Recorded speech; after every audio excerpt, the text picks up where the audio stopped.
What we've got today is a SK750 Ditch Witch. We got to replace the track on it.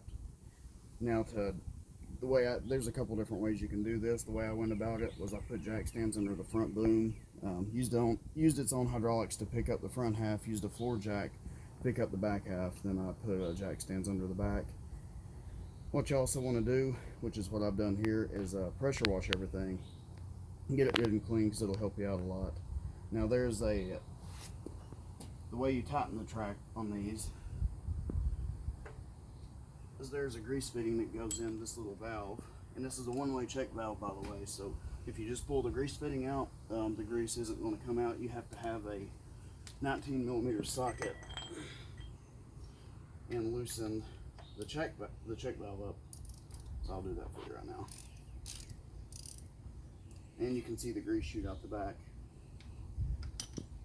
And I'm also going to show you a way to do this if your track happened to break or jump off and you don't have this method to tighten the track with or loosen the track with. So now what I'm going to do, and you got to be very careful, either you can find a few things, which I'll do it this way because it's the safest, but you can also, if you're careful, hold a pin back here and slowly back that sprocket up, but watch your fingers, of course. But what I'm going to do, just to show you all the safer way, you just take anything, just something kind of stiff and it's not going to collapse. In this case, I'm going to use an old pin from a wrecker I rebuilt and a little pipe. Now it's going to get noisy, so you can't hear me after this, but what I'm going to do is basically start the machine and slowly go in reverse. And what that's going to do is that's going to force these into this front roller, and that's going to force the track adjuster to collapse and push all the grease out. Just go slow with it, and because that grease has to have time to come out, so go slow with it. And actually, if you want to zoom in right here, I'll show you the process, and you can actually watch the grease come out of it.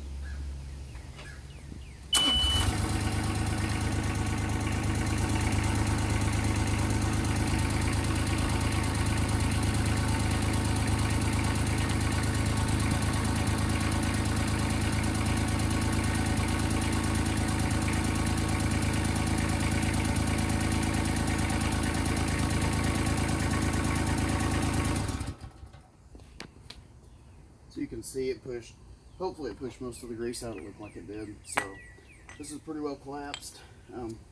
Now in this instance, you can probably just by hand pull this over the sprocket. But if this thing's still giving you trouble, something quick you can do is just take these nuts off the drive sprocket itself and just pull the drive sprocket out that way, and then this thing will just basically fall off super easy. That way it doesn't fight you at all. It's just a little more time consuming once you pull the sprocket off. But another way now, say if you was to film the track or broke the track and you don't have the option to use the track itself to collapse it, what you can do is, hold on one second.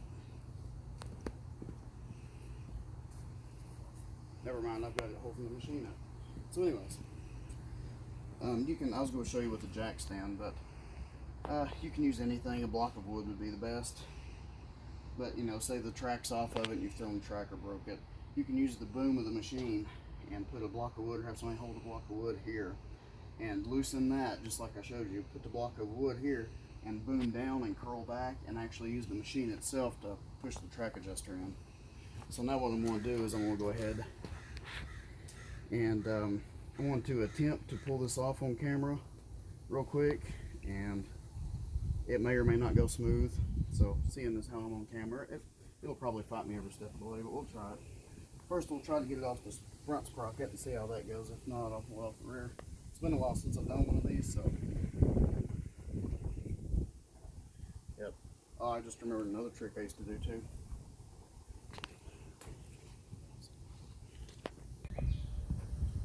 Alright, what I've done here is stacked a bunch of junk in here. Just little random pieces of tube and stuff like that. So what I'm going to do is either one of two things will happen. I want to roll this track around, and either it will throw itself off or it will get it off of these grooves to where I can just pull it off. So let's see what happens.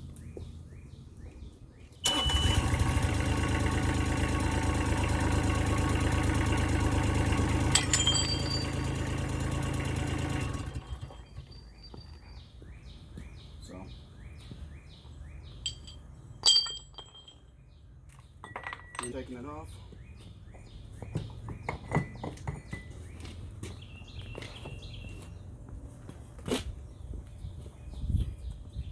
Be sure and struggle with it on camera just as much as possible for added effects. And then I'll get the new one in place. So I'm going to pause for a second and get the new one in place, and I'll show you how to put it back on. Alright, I'll probably be struggling and fighting a little bit with this, but I want to do it live just to show you all. I didn't want to pause it and then, you know, make it look easier than what it is, so.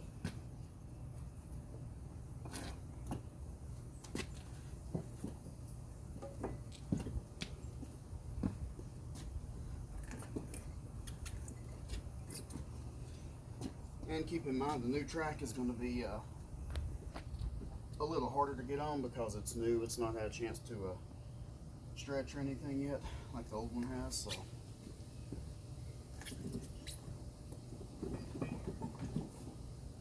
all right. Now, what I'm going to try to do is the reverse of what I done to get it off. I'm going to try to just put a few things in here to hopefully get it off these notches again. And if that don't work, what I may do is try to pick up on this end and take some more, put some more slack in, but we'll try this first. See what happens.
So as you see, even in live time, it's really not all that difficult.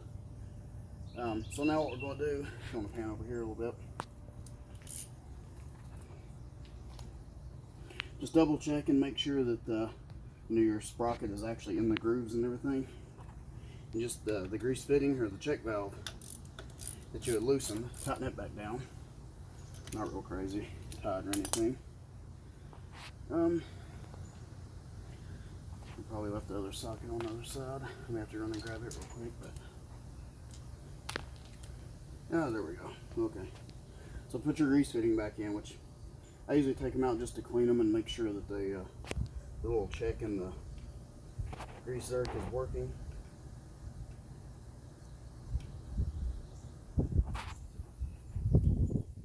But you don't have to take that out if you don't want to. You can pull the whole check valve out without.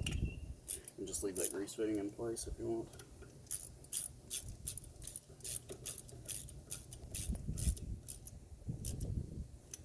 Alright.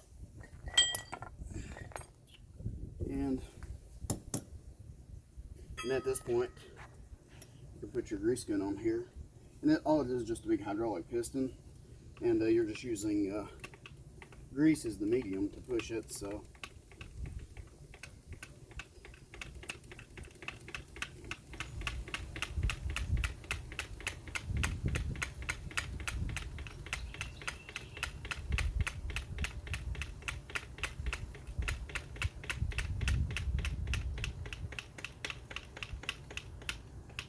And you don't want to get this too tight.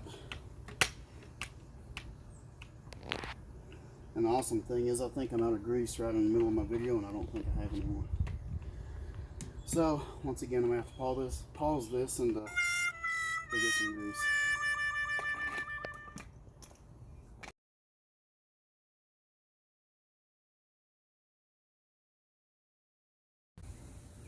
Alright, so a quick trip to O'Reilly's, and now we're back in business. Went ahead and let the machine down too, flat on the ground. It's a little bit easier to tension the track and tell how much tension's on the track that way. Technically you're supposed to lay, I think, a straight edge across here and measure the drop, but You know, if you've done these for long enough, you can just kind of eyeball it and be fine. Like I say, you don't want them too tight because you it'll wear out the bearings and everything, and also prematurely wear your tracks. Yep, they're out there is where you want it to be, and you're pretty much done at that point.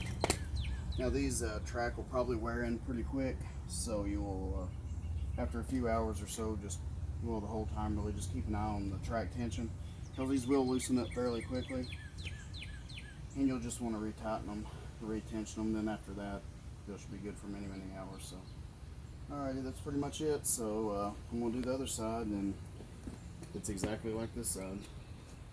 So thanks for watching. Please like, subscribe, and comment.